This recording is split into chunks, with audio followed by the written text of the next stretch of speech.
Hi friends, ഇന്ന് ഞാൻ നല്ല ടേസ്റ്റിയും അതുപോലെ വളരെ എളുപ്പത്തിൽ ഉണ്ടാക്കിയെടുക്കാവുന്നതുമായിട്ടുള്ള ഒരു ഉപ്പേരിയാണ് കാണിക്കാൻ പോകുന്നത്. അപ്പോൾ അതുണ്ടാക്കുന്നത് ചക്കയും ചക്കക്കുരുവും വെച്ചിട്ടാണ് കേട്ടോ. നല്ല ടേസ്റ്റിയാണ് ഈ ഒരു ഉപ്പേരി കഴിക്കാനായിട്ട്. അപ്പോൾ അതിനായിട്ട് എടുക്കുന്ന ചക്കയുടെ പാകം എന്ന് പറയുന്നത് നമ്മൾ വറുക്കാനൊക്കെ എടുക്കില്ലേ, ആ ഒരു പാകത്തിലുള്ള ചക്ക വേണം എടുക്കാനായിട്ട്. നമ്മൾ ഒത്തിരി പച്ച ചക്കയല്ല, എന്നാൽ ഒത്തിരി പഴുത്ത ചക്കയല്ല, അതിൻ്റെ നടുവിൽ നിൽക്കുന്ന ചക്ക, ആ ഒരു മീഡിയം പാകമായിട്ടുള്ള ചക്ക വേണം എടുക്കാനായിട്ട്. എന്നിട്ട് അതിൻ്റെ ആ ചക്കച്ചോളയുടെ കുരുവും ചക്കച്ചോളയിൽ നിന്ന് കുരു എടുത്ത് മാറ്റുക. അതുപോലെ ആ ചവണിയൊക്കെ കളഞ്ഞതിന് ശേഷം അത് ഇതുപോലെ ഈ ഒരു ചെറിയൊരു മീഡിയം വലുപ്പത്തിൽ കട്ട് ചെയ്ത് വെക്കാം. അങ്ങനെ ഞാൻ ചക്കച്ചോളൊക്കെ കട്ട് ചെയ്ത് വെച്ചിട്ടുണ്ട്. അതൊരു പാത്രത്തിലാക്കി മാറ്റി വയ്ക്കാം. പിന്നെ വേണ്ടത് ചക്കക്കുരു ആണ്. ചക്കക്കുരു എടുക്കുമ്പോൾ അതിൻ്റെ മുകളിലുള്ള ആ ഒരു വൈറ്റ് കവറും കണ്ടില്ല, അത് നമുക്ക് എടുത്ത് മാറ്റണം കേട്ടോ. അത് പൊളിച്ച് കളഞ്ഞതിന് ശേഷം, അപ്പോൾ നമ്മൾ ഫ്രഷ് ആയിട്ട് എടുക്കുമ്പോൾ അത് പൊളിക്കാനായിട്ട് ഇത്തിരി പാടായിരിക്കും. അപ്പോൾ അതൊരു കുറച്ച് ദിവസം കഴിഞ്ഞിട്ട് എടുക്കുന്നതാണ് കൂടുതൽ നല്ലത്. ഒരു 2-3 ദിവസം അല്ലെങ്കിൽ ഒരു ദിവസം കഴിഞ്ഞിട്ട് എടുത്തു കഴിഞ്ഞാലും അത് എളുപ്പത്തിന് നമുക്കതൊന്നും ഉണങ്ങി കഴിഞ്ഞ് കഴിഞ്ഞാൽ പെട്ടെന്ന് നമുക്കത് പൊളിച്ചെടുക്കാനായിട്ട് പറ്റും കേട്ടോ. അപ്പോൾ കത്തി കൊണ്ട് പതുക്കെ ഒന്നും ചുരണ്ടിയാൽ മതി, അപ്പോൾ അത് കിട്ടും. പിന്നെ അതിനുള്ളിലുള്ള ആ ഒരു ബ്രൗൺ കളറ് ഇതുപോലെ ചുരണ്ടി കളയുന്ന ഒരു നിർബന്ധവുമില്ല. നിങ്ങൾക്ക് നിങ്ങളുടെ ഇഷ്ടത്തിനനുസരിച്ച് ചുരണ്ടി കളയണമെങ്കിൽ ചുരണ്ടി കളയാം, അല്ലാന്നുണ്ടെങ്കിൽ അതോട് കൂടിയിട്ട് കറി വെച്ചാലും കുഴപ്പമൊന്നുമില്ല കേട്ടോ. ഞാനിപ്പോൾ ജസ്റ്റ് അത് ചുരണ്ടി കളയുന്നത് കാണിച്ചു തന്നതെന്നുള്ളൂ ഒരെണ്ണം, ബാക്കിയൊന്നും ഞാൻ ചുരണ്ടി കളയുന്നില്ല കേട്ടോ. അപ്പോൾ ഇതുപോലെ ഞാനൊരു 4 പീസാക്കിയിട്ട് ചക്കക്കുരു കട്ട് ചെയ്തിട്ടുണ്ട്. അതുപോലെ ബാക്കിയുള്ള ചക്കക്കുരും ഞാൻ ആ ഒരു വെള്ള കവറിങ് കളഞ്ഞ് വെച്ചിട്ടുണ്ട് കേട്ടോ. ഇനി അത് ഞാൻ കട്ട് ചെയ്തെടുക്കുകയാണ്. അപ്പോൾ എല്ലാതും നമുക്ക് ആ ഒരു 4 പീസാക്കിയിട്ട് കട്ട് ചെയ്തെടുക്കാം. ഒത്തിരി കനം കുറച്ച് അരിയണമെന്നില്ല കേട്ടോ, കാരണം നമ്മളത് കുക്കറിൽ അടിക്കുന്നതുകൊണ്ട് അത് നന്നായിട്ട് കുക്കായി കിട്ടും. തീരെ ചെറുതായിട്ട് അടിച്ചു കഴിഞ്ഞാൽ അത് ഉടഞ്ഞു പോകും കേട്ടോ. അതുകൊണ്ടാണ് നമ്മൾ ഈ ഒരു വലുപ്പത്തിൽ കട്ട് ചെയ്തെടുക്കുന്നത്. അങ്ങനെ നമ്മൾ ചക്കയും ചക്കക്കുരും ഒക്കെ കട്ട് ചെയ്ത് വെച്ചു. ഇനി എല്ലാം ഒന്നിച്ചിട്ടിട്ട് നമുക്ക് കുറച്ച് വെള്ളം ഒഴിച്ചതൊന്ന് കഴുകിയെടുക്കണം. ഓൾറെഡി നമ്മൾ കഴുകിയൊക്കെ വെച്ചിട്ടുള്ള ചക്കക്കുരും ചക്കയുടെ ചുളയ്ക്കുകയാണ്, എങ്കിലും ഒന്നും കൂടി അതൊന്ന് നമുക്ക് കഴുകിയെടുക്കാം. അപ്പോൾ വെള്ളത്തിലിട്ടിട്ട് ഇതുപോലെ നന്നായിട്ടൊന്ന് കഴുകി വെള്ളം വാർത്തെടുക്കണം. അപ്പോൾ നമ്മളിതിവിടെ വെള്ളം വാർത്തെടുത്തിട്ടുണ്ട്. ഇനി നമുക്ക് ഈ കഴുകി വെള്ളം വാർത്ത് വെച്ചിട്ടുള്ള ചക്കയും ചക്കക്കുരും കുക്കറിലോട്ട് ഇട്ട് കൊടുക്കാം. അതിനുശേഷം അതിലോട്ട് ഉപ്പും മഞ്ഞൾപ്പൊടിയും അതുപോലെ 2 പച്ചമുളക് നടുകെ കീറിയതും ചേർത്തിട്ട് കൈ വെച്ച് പതിയെ ഒന്ന് മിക്സ് ചെയ്ത് കൊടുക്കാം.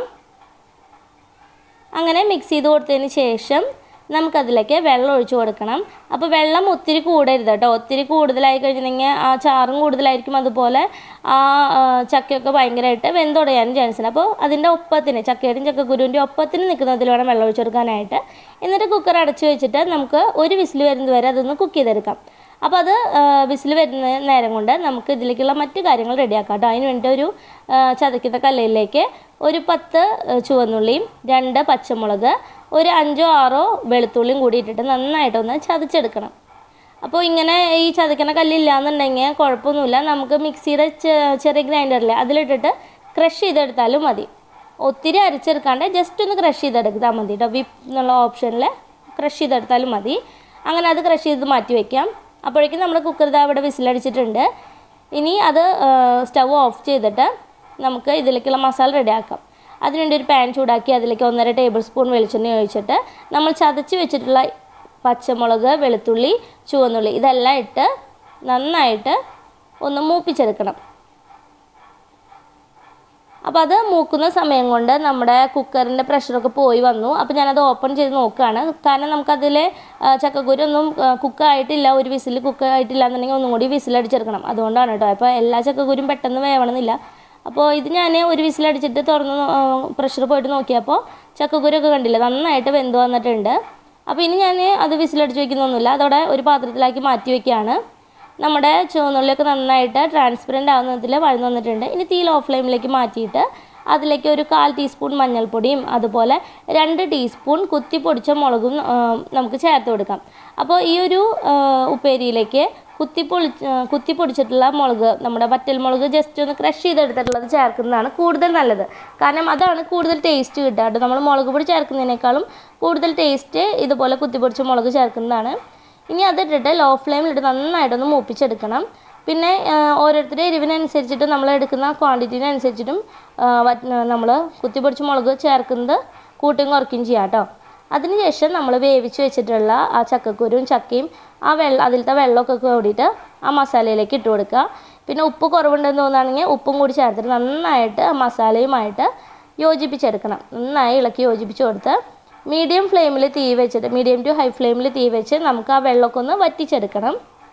അപ്പോൾ ഈ ഒരു സമയത്ത് നമുക്ക് ടേസ്റ്റ് നോക്കി ഉപ്പിൻ്റെ അളവൊക്കെ ശരിയാക്കി എടുക്കാം കേട്ടോ. ഉപ്പ് കുറവുണ്ടെങ്കിൽ ആഡ് ചെയ്ത് കൊടുക്കാം. അങ്ങനെ ഇത് നന്നായിട്ടൊന്ന് വെള്ളം വറ്റിച്ച് കൊടുത്തു കഴിഞ്ഞാൽ നമ്മുടെ ഉപ്പേരി റെഡിയായി. അപ്പോൾ ഇത്രയേ ഉള്ളൂ നമ്മുടെ ഉപ്പേരി എന്ന് പറയുന്നത്. നല്ല ടേസ്റ്റിയാണ് ഈ ഒരു ഉപ്പേരി കഴിക്കാനായിട്ട്. അപ്പോൾ എല്ലാവരും ഒന്ന് ട്രൈ ചെയ്ത് നോക്കുക. ഇഷ്ടപ്പെട്ട് കഴിഞ്ഞാൽ ലൈക്ക് ചെയ്യാനും ഷെയർ ചെയ്യാനും കമൻറ്റ് ചെയ്യാനും മറക്കരുത് കേട്ടോ. താങ്ക്